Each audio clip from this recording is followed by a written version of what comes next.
What's up, y'all?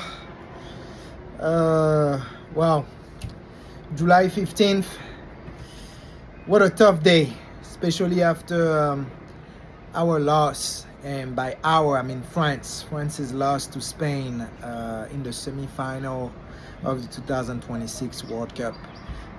For those of y'all that don't know who I am, I'm Wallis Deboro, born in France, raised in Benin Republic, product of the PSG Youth Academy, president and founder of the WD Method, prior Eastern Soccer Academy. Have been involved in youth soccer for the past 10 years as an investor, a coach, you know, literally wore every single hat, therapies for the kids, therapies for the parents, the list goes on, right? A lot of stuff has been accomplished with my former organization, Eastern Soccer Academy.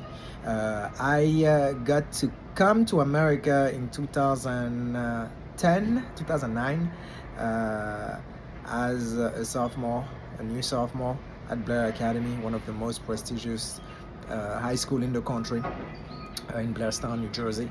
I was recruited by New York Red Bulls then, so after PSG Academy, came here, played at New York Red Bulls, then graduated from Blair, attended Cleveland State University, prior to that San Francisco University, as an NCAA Division I collegiate soccer athlete. Got the opportunity to play in the 2013 African Cup of Nations with the Benin U20 national team in Algeria. And I also played professionally for Beautiful UFC and earned one international cap with the Benin men national team. So kind of know what I'm talking about, right? That being said, today I kind of wanted to go over our loss against Spain yesterday. Very unfortunate. And leading up to this game, this France team obviously has been facing a lot of adversity.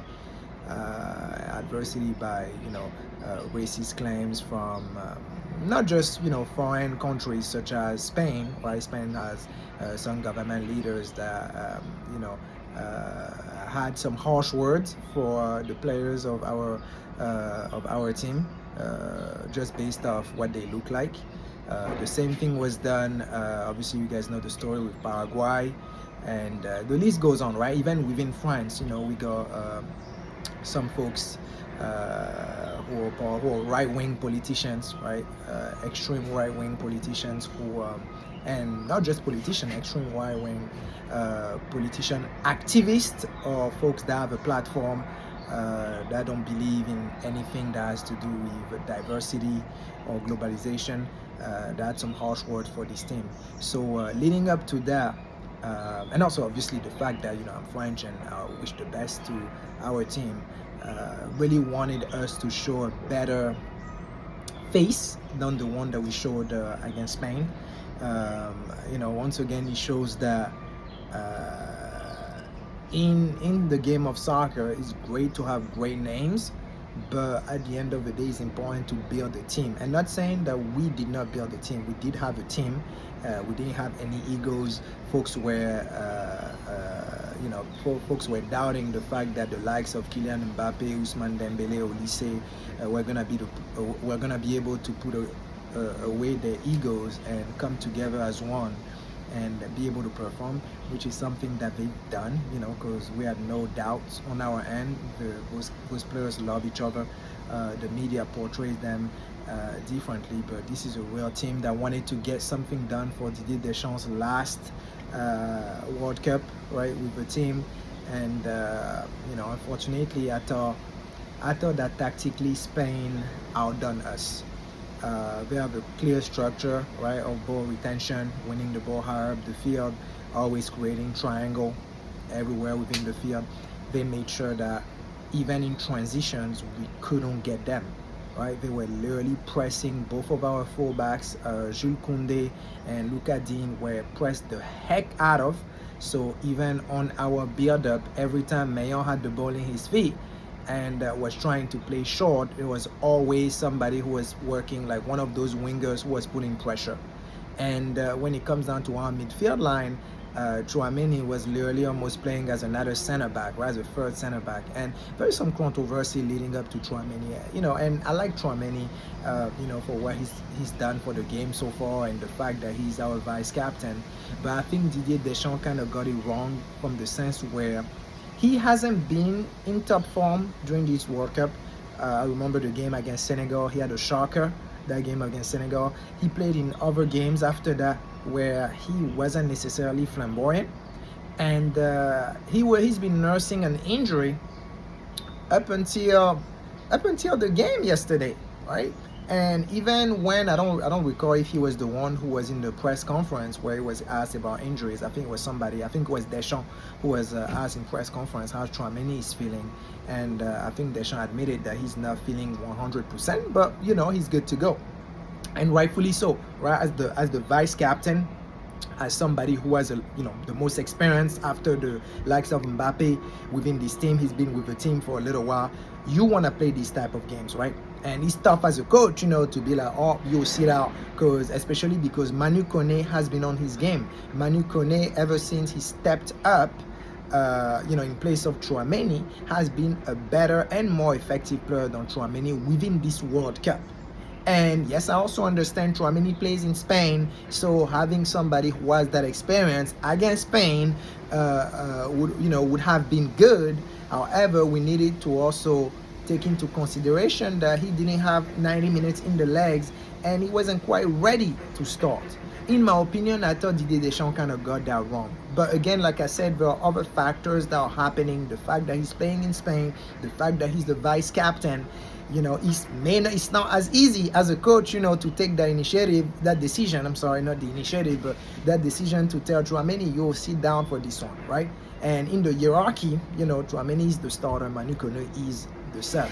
So, I'm kind of got it because I thought Manu Kone should have started that game alongside Rabiot, right? Simply because I just believe, yes, even from the beginning of the game, Spain already established possession, so their game was you could already kind of see what they were trying to do, but you could see that it was on, that France could still get them on the counter. Like in transition, we could have gotten them. But when that PK happened, right, Luka Ding on his toes, and not aware of Lamine Yamal pressing him when he makes the individual mistakes, obviously that penalty changes everything, right? It changes the whole physiognomy of the game. But even at 1-0, we probably could have come back, right? Rabiot, who gets a yellow card, but within this first half, in midfield, we were outnumbered in midfield because Chouameni was literally playing as one center back. As one extra center back. It almost seemed like we had like 3 center backs, right? With Chouameni in between Saliba and Upam. But Rabiot was literally the only player in the middle. Olise was trying to move around, get on the ball, but he wasn't having the best of the day. But Rabiot was very, very effective. And even though he got a yellow card, that shouldn't have been the player to come out at halftime. Because he has experience, right? Rabiot has experience. So yes, I understand what Didier Deschamps was thinking, that it's a physical game, there's gonna be a lot of battles and it will be difficult for Rabiot to not get booked again, right? Playing the game the aggressive way that he was playing it. But he was effective. He was one of our most prolific midfielders during that first half, right? It's also a shame that we lost Saliba. Really feel for the lad. He's been a solid defender alongside Upam, during this competition, but we also know that he was nursing a lower back injury. Really wish him the best. It's unfortunate to see a player of this quality go down like that. I really hope he's gonna be able to come back to his best level. So best of luck to you, William Saliba. But also shout out to Lacroix, who came in and actually had a pretty decent showing. I think he came in and not everything was perfect, obviously, but he came in and actually showed what he had in the tank. Actually was kind of pleased with the way he performed when he came in, right? Because it's not easy to come into a game like this, a semi-final against Spain. The team is losing, right? Coming in, big boots to fill in. You coming in for Saliba after an injury, a lot of eyes on you. You don't have you don't have much time to get into the game. You gotta get adjusted real quick. Fair play to him. He did well. He did well adjusting and trying to hold up that back line alongside Upamecano. That being said, when we went into halftime down 1-0, so once again Rabiot was taken off the field. In my opinion, he should have stayed. I believe Tchouaméni should have been the one to come out. Tchouaméni should have been the one to come out at that point and give Manu Kone a chance with Rabiot. Didier Deschamps took Rabiot out, put Manu Kone instead. So those were our two midfielders. Olise wasn't really into it. It was difficult for him. And again, we all have off days or whatnot, so we can't hold that against him, right? It happens. The likes of Kylian Mbappe, well, he tried to make himself available. It was difficult because when you're not able to find Olise in that midfield, it seems that that's what France understood, because Olise makes magic happen. So every time Olise was on the ball, it seems like the Spanish team defensively were double teaming. They had this strategy of double teaming. So whenever any of our wingers or even Olise got on the ball, he had two players on him, right? So it was difficult for him to be able to turn. It was difficult for him to be able to play the right passes. So even when we were able, on the few times we were able to break through that midfield line of Spain, the defensive line of Spain were just so good that we weren't able to play those true balls to find the likes of Mbappe or Dembele in the back. Kylian Mbappe, when he had the ball, he had to come in a little bit deeper to get the ball. And fair play to him, he tried, to deal with whatever ball he had. He kind of dealt with it, as well as he could have. A little bit disappointed in Dembele. That's our Ballon d'Or. We love Dembouz as well. But, even the games before, because he was completely off against Spain. But even the game before against Morocco, where he's on the score sheet, he started kind of slow. And I want to give him some grace here because, he plays as a number 9 at PSG under Luis Enrique. And right now, it's a different position, but I think Didier Deschamps allowed the players, especially our front four, to roam, right, to move free a little bit. So I kind of was expecting a little bit more from Dembouz, especially when we expected him to deliver, right? So there's a lot of turnovers that were done. It was just difficult. If our front four are not producing, then it's difficult for us to create chances and to score any kind of goals. And that was just the perfect game plan for Spain, right? You had Rodri, who was literally playing in his I'm not gonna say his living room because it was hard, but Rodri was getting the ball. He was just spreading the field, was able to do those triangles, moving on and off the ball, just typical Spain possession. And it just seems that tactically we didn't have the answer, right? Just seems like I feel like it could have worked if the right players were on the field. Even though we knew Spain was gonna have possession for most of the game, tactically I thought it was gonna work. If we had the right players on the field at the time we needed those players, but it's unfortunate. Also want to shout out somebody I was critical of, Theo Hernandez. When he came in for Luka Digne, defensively he actually did okay, actually did pretty well. I personally would have started Digne regardless of that one mistake that was made. I would still have started Luka Digne, but fair play to Theo Hernandez, who came in and tried his best. But this is a shame that we go out this way. But at the end of the day, this team kind of made us proud. Regardless, Didier Deschamps, thank you for everything. We appreciate you. We don't know yet who we're gonna play for the third place game, but I hope it's Argentina. So at least we can get our revenge from the 2022 final. And Didier Deschamps, we can send Didier Deschamps off on a win, and the boys can go on vacation and relax after making us proud, right? Sometimes things don't go your way.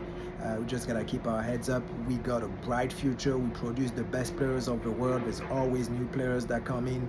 The players that we have right now, they're all young, right? 4 years from now, most of them are still gonna be within the team, still gonna be more experienced, still gonna be better than what they are today. So the future looks bright. So very excited about this team.